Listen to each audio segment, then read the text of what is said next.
Bonjour à toutes, bonjour à tous. Ce matin, j'ai reçu un courrier dans ma boîte mail et qui était accompagné d'une pièce jointe d'un courrier. Un courrier qui m'a beaucoup ému et que je voudrais partager avec vous. En général, je partage jamais mes courriers avec les autres, mais celui-là, j'ai vraiment envie de le partager et je vais vous le lire. Lettre de Jésus. Chers amis, comme vous le savez tous, la date de mon anniversaire approche. Tous les ans, il y a une grande célébration en mon honneur et je pense que cette année encore, cette célébration aura lieu. Pendant cette période, tout le monde fait du shopping, achète des cadeaux, il y a plein de publicités à la radio et dans les magasins. Et tout cela augmente au fur et à mesure que mon anniversaire approche. C'est vraiment bien de savoir qu'au moins une fois par an, certaines personnes pensent à moi.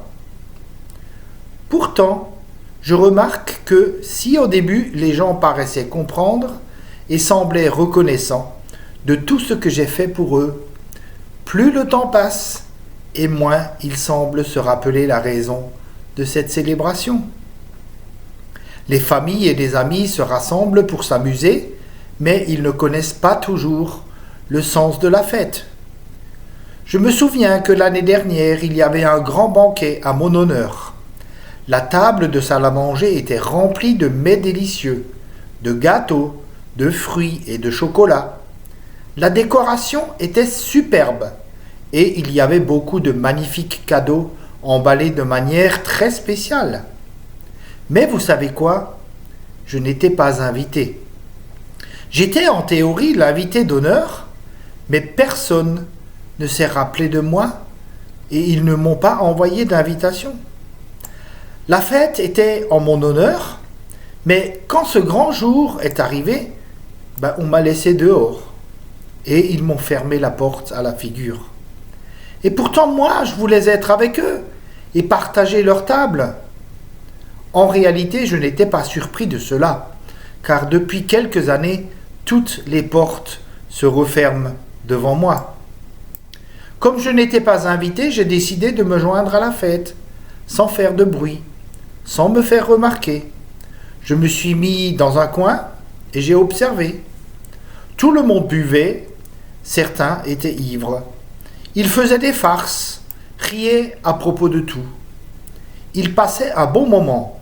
Pour couronner le tout, ce gros bonhomme à la barbe blanche est arrivé, vêtu d'une longue robe rouge, et il riait sans arrêt.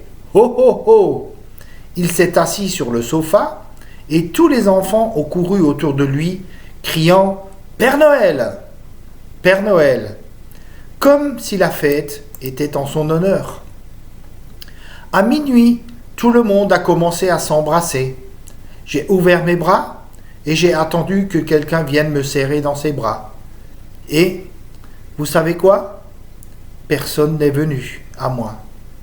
Soudain, ils se sont tous mis à s'échanger les cadeaux. Ils les ont ouverts un par un, en grande excitation. Quand tout a été déballé, j'ai regardé pour voir si peut-être un cadeau était resté pour moi. Qu'auriez-vous ressenti ici, le jour de votre anniversaire, tout le monde s'échangeait des cadeaux et que vous n'en receviez aucun?